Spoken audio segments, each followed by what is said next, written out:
मैंने कहा, मौसी क्या सच में तुम मुझसे अपनी प्रॉपर्टी का मुआयना करवाना चाहती हो? वह बोली, हाँ? क्यों? तुम्हें यकीन नहीं हो रहा है? क्यों? कि आज तुम अपनी मौसी के जमीन पर अपना हल चलाने वाले हो। मैं मौसी की बातें सुनकर अंदर से घबरा रहा था, मगर मन ही मन मैं भी यही चाहता था कि काश कभी मौसी के गहरे कुएं से पानी निकाल कर पी सकूं। भाई लोग, सच कहूं तो मौसी मुझे शुरू से ही बहुत मस्त लगती थी। कई बार तो मैंने मजाक मजाक में उनका छू भी लिया था, मगर मेरी मौसी को इस बात का जरा भी अंदाजा नहीं था। मगर उस दिन जब मैं छत के ऊपर मार रहा था, तभी मौसी भी वहां अचानक से आ गई थी। मौसी को देखकर मैंने उस पर कपड़ा डालकर छुपा लिया। मौसी मुझे थोड़ी देर खड़ी होकर देखती रही, फिर मेरे पास आई और धीरे से बोली, अरे छुपा क्यों लिया? देखे तो क्या साइज है। और वैसे भी ये तो आम बात है, आजकल ये हर कोई करता है। मैंने कहा मौसी आपको ये कुछ गलत नहीं लगा? तो वो बोली, क्या बात करते हो? गलत क्यों लगेगा? तभी मेरे मुंह से निकल गया, मौसी सच बोलूं तो मैं सबसे ज्यादा आपको ही देखकर मारता हूं। मौसी मुस्काते हुए बोली। क्या सच में मैं इतनी ज्यादा खूबसूरत हूँ? मैंने कहा, मौसी आप बहुत सुंदर हो, आप मुझे बहुत अच्छी लगती हो।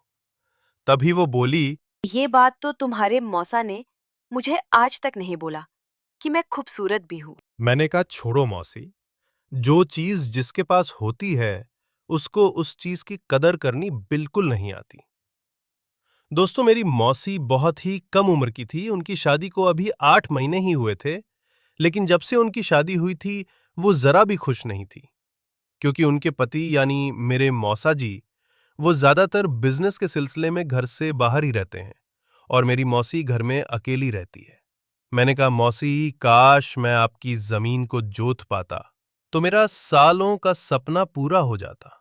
मौसी बोली। कैसा सपना? मैंने कहा, मौसी जब से मैंने आपको देखा है तभी से मेरे मन में एक बात चल रही है कि मैं ऐसा क्या करूं कि मेरी मौसी अपनी जमीन पे मुझसे हल चलवाने की परमिशन दे। वो अपनी आंखें बड़ी करके मुझसे बोली। क्या सच में तुम सालों से मेरी जमीन पर पानी छिड़कने की सोच रहे हो? मैंने कहा, मौसी बहुत दिनों से सोच रहा हूं। मौसी बोली, अरे लल्लू, तो पहले क्यों नहीं बताया?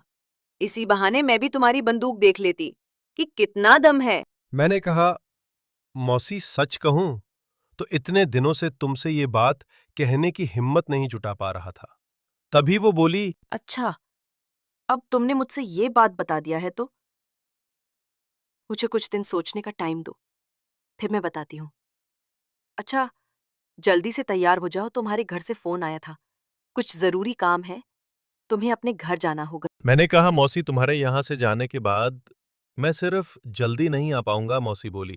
तो क्या चाहते हो तुम? मैंने कहा, मौसी अगर अभी एक बार अपनी जमीन पर पानी छिड़कने का मौका दे दो तो मुझे बहुत अच्छा लगेगा। वह बोली। अच्छा ठीक है, आधे घंटे बाद तुम मेरे कमरे में आ जाना। इतना सुनते ही मैं खुशी से पागल हो गया। कुछ देर बाद मैं मौसी के कमरे में गया। मैंने धीरे से दरवाजा खोला तो मैंने देखा मौसी अपनी जमीन के ऊपर से कपड़े हटाकर पानी छिड़कने की तैयारी कर रही थी।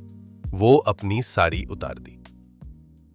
तो भाई लोग, कैसे हैं आप लोग? भाई लोग, हम लड़कों में से बहुत से ऐसे लोग होते हैं जो अपनी बुआ का, मौसी, किसी न किसी को काफी पसंद करते हैं और उनके बंजर जमीन पर हल चलाना चाहते होंगे।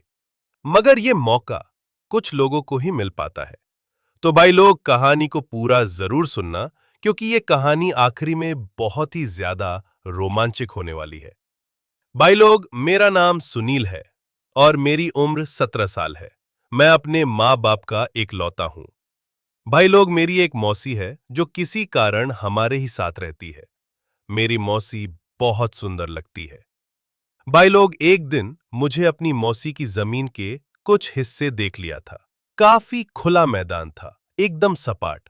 उस दिन से मैं जब भी अपनी मौसी को देखता तो बस उनकी जमीन पर अपना हल चलाने के बारे में सोचता। मौसी की जमीन अब तक एकदम सूखी, वीरान पड़ी है। उनकी जमीन पर कभी पानी तक नहीं पड़ा था, इसीलिए उनकी जमीन की नमी भी बहुत हद तक चली गई थी। भाई लोग, मेरे मम्मी पापा एक कंपनी में काम करते थे। वो सुबह 10 बजे अपने काम पर चले जाते थे और शाम को 4 बजे ही घर वापस आते थे। इस बीच घर में सिर्फ मैं और मेरी मौसी रहती थी। मौसी मुझसे बहुत सारी बातें करती। जब मौसी मुझसे बातें करती, तब मैं सिर्फ उनके साथ थैली में जो संतरे रखे हुए थे, बस उसी को देखता रहता था। एक दिन मौसी ने मुझे पकड़ लिया। वो बोली, क्या देख रहे हो सुनील? संतरों को निचोड़ने का मन कर रहा है क्या? मैंने कहा, मौसी, मुझे सारे फलों में से सबसे ज्यादा संतरा ही पसंद है। अगर तुम कहो तो इनको निचोड़कर सारा रस पी लूं। वो बोली, इतने उतावले मत हो, एक बार तुम्हें मौका जरूर दूंगी, लेकिन जब मेरा मन करेगा तब मैं संतरों को तुम्हें दे दूंगी। मम्मी पापा काम से वापस आए। पापा ने मुझे और मौसी को सबको बुलाया और बोले, सब लोग सुनो, आज मैं एक बहुत बड़ी खुशखबरी लेकर आया हूं। मैंने कहा, कौन सी खुशखबरी पापा? वो बोले, मैंने अपने काम से कुछ दिनों के लिए छुट्टी ले ली है और अब हम कहीं बाहर घूमने जाएंगे। मैंने कहा, ये तो पापा ने बहुत अच्छी बात कही है। मैंने पहले सेठ को बहुत मनाया, तब जाकर उसने मुझे छुट्टी दी है। मैंने सोचा यही सही मौका है अब मौसी की जमीन को जोतने का। मैंने कहा, पापा, आप और मम्मी चले जाओ घूमने, मैं और मौसी घर की देखभाल करेंगे। पहले तो पापा ने मुझे बहुत कहा चलने को, मगर मैंने मना कर दिया क्योंकि मौसी के खेत का सवाल था। अगले दिन मम्मी पापा घूमने चले गए। अब मैं अंदर से बहुत खुश था कि अब तो खुलकर मौसी की जमीन को जो दूंगा। मेरा पूरा मूड बनाए हुए था। तभी मौसी मेरे पास आईं और बोली, सुनील, सुनो, चलो मुझे मेरे घर छोड़ाओ। तुम्हारे मौसा जी आ गए हैं और मुझे अब घर जाना होगा। इतना सुनते ही मौसी की जमीन को जोतने का मेरा सपना एक पल में टूट गया।